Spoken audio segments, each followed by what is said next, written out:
Olá, irmãos e irmãs, estamos mais uma vez no Encontro com a Palavra. Eu sou Alexandre Mendonça, leigo colaborador da Pastoral da Comunicação da Arquidiocese de Pouso Alegre e paroquiano da Paróquia Santo Antônio, em Pouso Alegre, Minas Gerais. Convido você a inscrever-se em nosso canal, ativar o sininho para receber as notificações, fazer os comentários em nossas postagens e também compartilhar o nosso conteúdo catequético e de evangelização. Hoje, quarto domingo da Quaresma, partilharemos o Evangelho de Nosso Senhor Jesus Cristo narrado por Lucas, capítulo 15, versículos de 1 a 3, de 11 a 32. Invoquemos a Santíssima Trindade em nome do Pai, do Filho e do Espírito Santo. Amém. Todos os publicanos e pecadores aproximavam-se de Jesus para o escutar. Os fariseus e os escribas, porém, murmuravam contra ele. Este homem acolhe os pecadores e come com eles. Então ele contou-lhes esta parábola. Um homem tinha 2 filhos. O filho mais novo disse ao pai: Pai, dá-me a parte da herança que me cabe. E o pai dividiu os bens entre eles. Poucos dias depois, o filho mais novo juntou o que era seu e partiu para um lugar distante. E ali esbanjou tudo numa vida desenfreada. Quando tinha esbanjado tudo o que possuía, chegou uma grande fome àquela região e ele começou a passar necessidade. Então foi pedir trabalho a um homem do lugar, que o mandou para seu sítio cuidar dos porcos. Ele queria matar a fome com a comida que os porcos comiam, mas nem isto lhe davam. Então caiu em si e disse: Quantos desempregados do meu pai têm pão com fartura e eu aqui morrendo de fome? Vou voltar para o meu pai e dizer-lhe: Pai, pequei contra Deus e contra ti. Já não mereço ser chamado teu filho.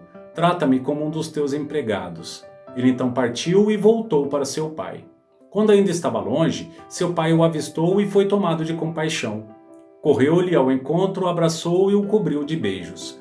O filho então lhe disse: Pai, pequei contra Deus e contra ti. Já não mereço ser chamado teu filho. Mas o pai disse aos empregados: Trazei depressa a melhor túnica para vestir meu filho. Colocai-lhe um anel no dedo e sandálias nos pés. Trazei um novilho gordo e matai-o para comermos e festejarmos. Pois este meu filho estava morto e tornou a viver, estava perdido e foi encontrado. E começaram a festa. O filho mais velho estava no campo. Ao voltar, já perto de casa, ouviu música e barulho de dança. Então chamou um dos criados e perguntou o que estava acontecendo. Ele respondeu: É teu irmão que voltou. Teu pai matou o novilho gordo, porque recuperou seu filho são e salvo. Mas ele ficou com raiva e não queria entrar. O pai, saindo, insistiu com ele. Ele, porém, respondeu ao pai: Eu trabalho para ti há tantos anos, jamais desobedeci a qualquer ordem tua, e nunca me deste um cabrito para eu festejar com os meus amigos. Mas quando chegou esse teu filho, que esbanjou teus bens com as prostitutas, matas para ele o novilho gordo. Então o pai lhe disse: Filho, tu estás sempre comigo e tudo o que é meu é teu. Mas era preciso festejar e alegrar-nos, porque este teu irmão estava morto e tornou a viver, estava perdido e foi encontrado. Palavra da salvação, glória a vós, Senhor. Irmãos e irmãs, essa passagem do Evangelho, tão conhecido por tantas pessoas, nos mostra Jesus sendo criticado pelos mestres da lei, os fariseus e os escribas, que eram os detentores das leis judaicas e que tinham o rigor moral da sociedade da época. E Jesus, na verdade, ele nos mostra que ao andar junto desses pecadores e marginalizados, ele está fazendo a vontade do Pai, que é resgatar esses filhos perdidos. E os fariseus e escribas não entendiam isso, porque eles viviam a dureza de seus corações.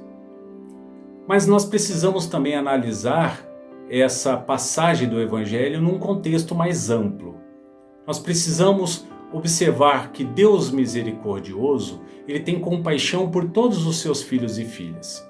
E também podemos associar os personagens do Evangelho com os personagens desta parábola.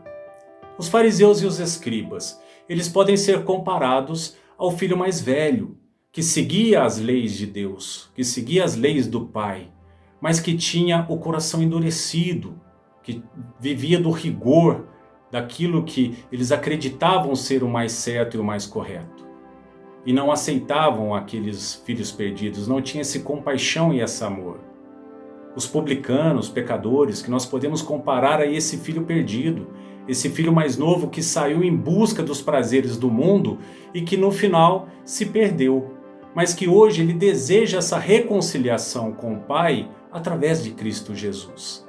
Nós podemos também associar os discípulos e seguidores de Cristo, que podem ser comparados aos empregados do Pai, que seguiam as suas ordens, que seguiam as leis, mas sem esse rigor e sem esse excesso da segregação social da época.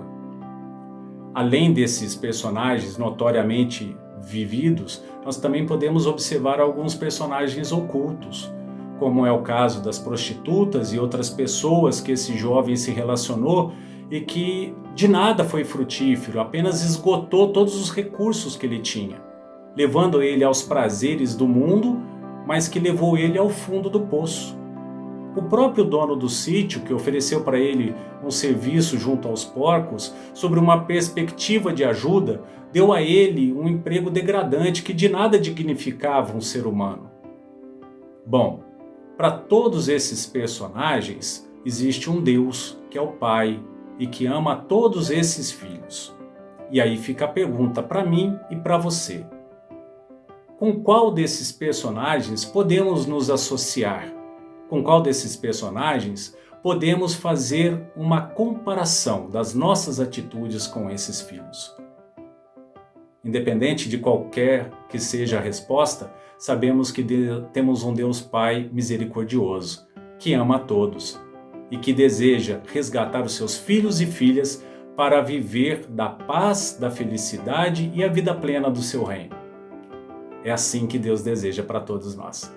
Tenhamos um santo domingo e uma abençoada semana, na glória de Deus Pai e de Jesus Cristo, nosso Salvador. Estivemos e sempre estaremos reunidos, em nome do Pai, do Filho e do Espírito Santo. Amém.